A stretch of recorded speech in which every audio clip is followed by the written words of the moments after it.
I don't think I have it in my room. Or in this room. I'll be right back, y'all. Never mind. Actually, no. I was about to leave, but no, I do have it.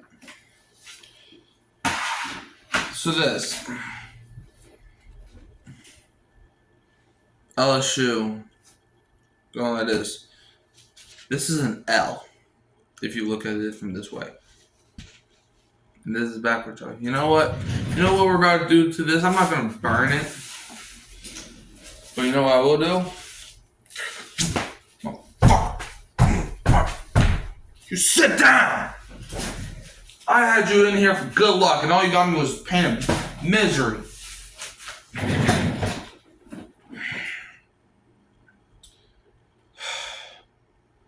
Formerly, the number 20 LSU Tigers just lost to number 3 Texas A&M Aggies. 49-25. Nearly shut out in the second half, and the only touchdown, the only points that they scored was like in the last minute when the game was already over. This was in Death Valley. It was in Death Valley too, in Tiger Stadium. Brian Kelly entering tonight was 20-1 in home games at night.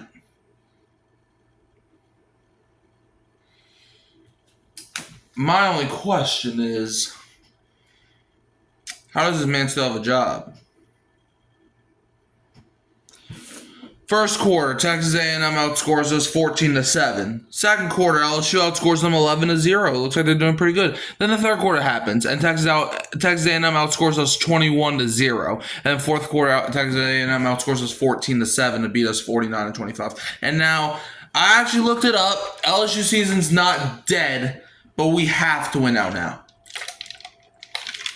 And that includes the Alabama game and the Oklahoma game. We have to win every single game. And we need a lot of teams to also lose, so we can at least make it to the SEC championship. That's the only way we have. We can't. If we lose to Alabama or Oklahoma or Arkansas or Western Kentucky, our season's over. And no one else, they might lose to Western Kentucky. This team blows. Let's talk about the scoring summary. So in the first quarter, it started with Marcel Reed running in a 41-yard touchdown to go up 7-0. And then Garrett Nussmeier threw a 5-yard touchdown pass to Trey Green. Yay, it's 7-7. Marcel Reed then throws a 15-yard touchdown to KC Concepcon to go up 14-7. All right. And in the second quarter, LSU gets a safety because LSU blocks a punt that was punted from the 16-yard line and goes out of the back of the end zone. So LSU gets a safety, so you're only down 14-9 with 12:13 left in the second quarter.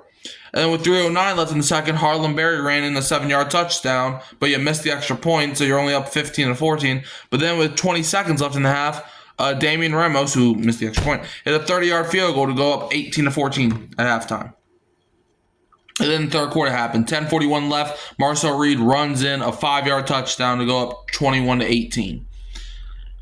Then LSU punted the ball where KC Concepcon would return it for a punt return touchdown to go up 28-18 with 8:47 left.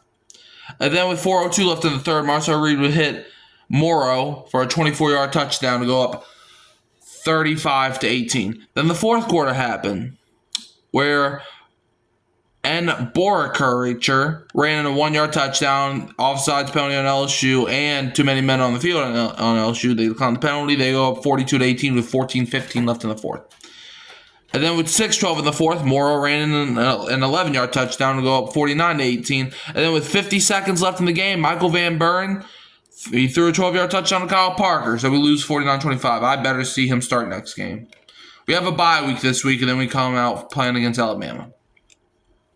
Garrett Nussmeier, 22 for 35, 168 yards, 1 touchdown. Michael Van Buren Jr. threw for 4 for 50 yards and a touchdown. Look.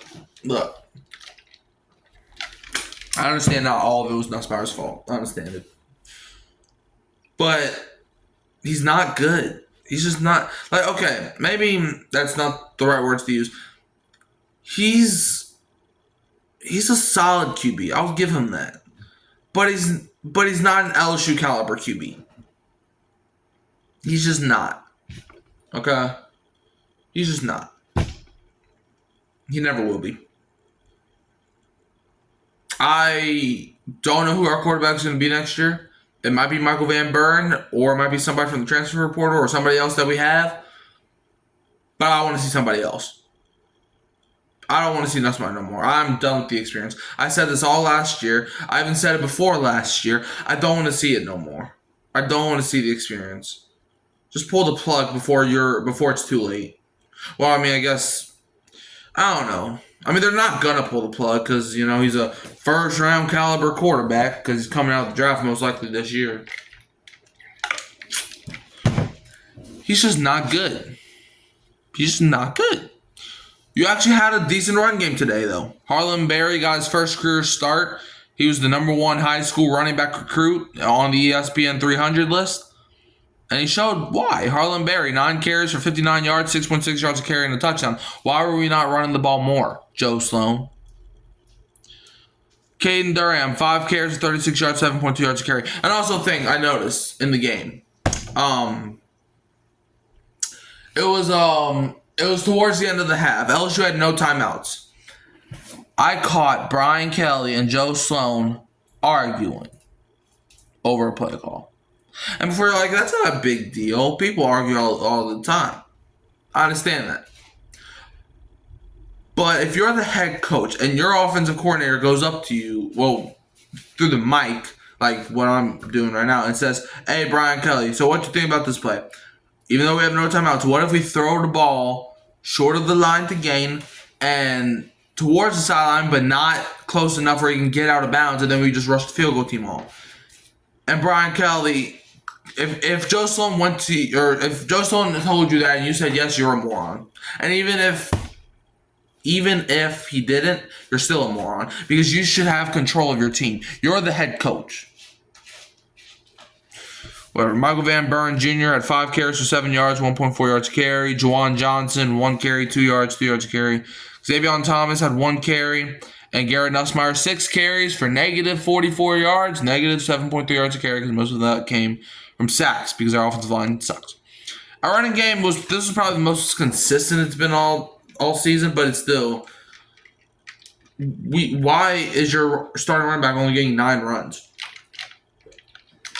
And the thing is, he was playing good too. But that's not good enough for LSU, apparently. Receiving wise, trash. Barry and Brown, 4 catches for 60 yards, 15 yards a catch. He had a solid game. I'll give him that. Aaron Anderson, 5 receptions for 59 yards, 11.8 yards a catch. Trey'Dez Green, 6 receptions, 54 yards, 9 yards a catch, and a touchdown. Kyle Parker, 3 receptions, 20 yards, 6.7 yards a catch, and a touchdown. Chris Hilton Jr., 1 reception for 10 yards, 10 yards a reception. Xavier Thomas, 1 catch for 8 yards, 8 yards a catch. Juwan Johnson, 3 catches, 7 yards, 2.3 yards a catch. And Boris Sharp had 2 receptions. The receivers just lackluster. Liberian Brown had a good 41-yard catch. That was most of his yardage. Aaron Anderson, ever since the first few weeks of the season, he's not been doing anything, for real. I'm an honest LSU fan. Trey'Dez Green, he played solid, but then LSU forgot to throw him the ball. It's disgusting. Defensively, AJ Halsey actually had a good game. Probably one of the only ones to actually have a good game on this pathetic defense. I mean, our defense almost gave up 50 points. AJ Halsey, 7 tackles, 5 assists, and 1 interception. Tamarcus Cooley, 6 tackles, 1 assist. Wes Weeks, 5 tackles, 2 assists. We need Whit Weeks back. Now. Jack Pyburn, 4 tackles, 1 assist. Dayon Keys, 4 tackles, 1 assist. Mansour Delane, 3 tackles, 2 assists, and he got hurt, so that sucked. PJ Woodland, 2 tackles. Patrick Payton, 2 tackles. Jacobian Gullery II, 2 tackles, 2 assists. DJ Pickett, 2 tackles. Dylan Carpenter, 1 tackle. Harold Perkins Jr., 1 tackle, 1 assist, and 1 interception. Deshaun McBride, 1 tackle. Ahmad Bro, 1 tackle. Jamari Butler, 1 tackle, 1 assist. Jakeem Jackson, 1 assist. Walter Mathis Jr. 1 assist. Yeah, the defense sucks. Okay, I'll be honest with you. They had 2 lucky plays. Mansour Delane, the best corner in college football, he batted the ball up where Perkins could get the pick. If that did not happen, you probably gave up a touchdown on that play. And A.J. Halsey picked off a ball in the end zone when Texas A&M had the ball at the 3-yard line. You really could have gave up 60 today. There's another play where Reed, if he didn't just take the sack, he could have had a touchdown. You really could have gave up like 60 or 70 points today if Texas A&M wasn't shooting themselves in the foot. But you know what? They can shoot themselves in the foot. You know why? Because they put up 49 points with ease. LSU gave up after halftime. In the first quarter, I'm like, man, this defense is trash. Second quarter, okay, they played pretty good. Didn't even allow a point in the second quarter. I'm like, okay, maybe the defense can turn it around. But then you give up 5 touchdowns to the same dude that killed you last season. But you can't adjust. Which is why Brian Kelly should not be our head coach. He can't do halftime adjustments. He can't do it. He just can't. Baron Brown on kick returns. 4 returns for 69 yards, 17.2 yards a return. Caleb Jackson, 1 punt return. Damian Ramos kicking the ball was 1 for 1, 100%. Longest was a 30 and had 5 points, but he missed the extra point because, he decided to. Punting the ball, Grant Chadwick, 7 punch, 321 yards, 45.9 yards punting, 1 inside the 20. And Brian Kelly does not know when to go for him on 4th down or when not to go for him on 4th down. Texas A&M, Marcel Reed, 12 for 21, 202 yards, 2 touchdowns, 2 interceptions. You won the turnover battle. LSU won the turnover battle, and they still gave up 49 points. LSU won the turnover battle, and they still lost by 24 points. Make it make sense, people. Oh, wait, it can't. Marcel Reed was literally our daddy. Again, running the ball. Marcel Reed, 13 carries, 108 yards, 8.3 yards a carry, and 2 touchdowns. That's the quarterback, by the way. Let's see. Ruben Owens II, 8 carries for 44 yards, 5.5 yards a carry. Jamarian Morrow, 3 carries, 26 yards, 8.7 yards a carry, and a touchdown. Amari Daniels, 4 carries, 23 yards, 5.8 yards a carry. Mario Craver, 2 carries, 19 yards, 9.5 yards a carry. TK Norman, 1 carry for 12 yards, 12 yards a carry. EJ Smith, 5 carries for 5 yards, 1 yard a carry. Nate Borkersher, whatever that name is, 1 carry for 1 yard, 1 yard to carry, and a touchdown. Our defense sucks. We gave up 4 rushing touchdowns. 4 of them. And 2 of them came from the quarterback.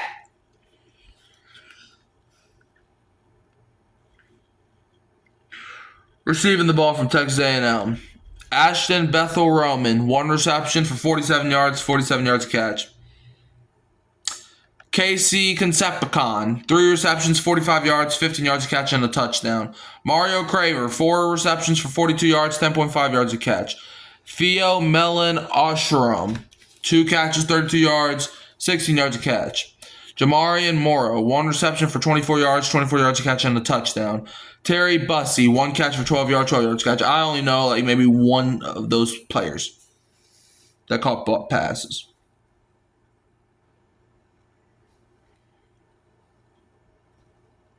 Cheers.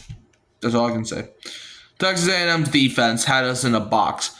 Dalton Brooks, 5 tackles, 1 assist. Des Ricks, 4 tackles. Marcus Ratcliffe, 4 tackles. Tyreek Chappell, 4 tackles. Torian York, 3 tackles and 1 assist. Jared Kerr, 3 tackles. DJ Hicks, 3 tackles, 1 assist, and a sack. Tyler Onyedem, 2 tackles, 1 assist. Jordan Lockhart, 2 tackles and a sack. Scooby Williams, 2 tackles, 1 assist. Cassius Howell, 2 tackles and 2 sacks. Will Lee III, 2 tackles.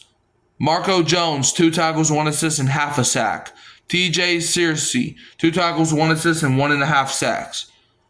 Noah McCall, 1 tackle, 2 assists. Damian Sanford, 1 tackle. Jordan Shaw, 1 tackle. Rylan Kennedy, 1 tackle, 1 sack. Albert Regis, 1 tackle. Dalen Evans, 1 tackle. Marcel, he's the quarterback, so he did nothing. Julian Humphrey, 2 assists. Like, we just had a second half collapse, man. Plain and simple.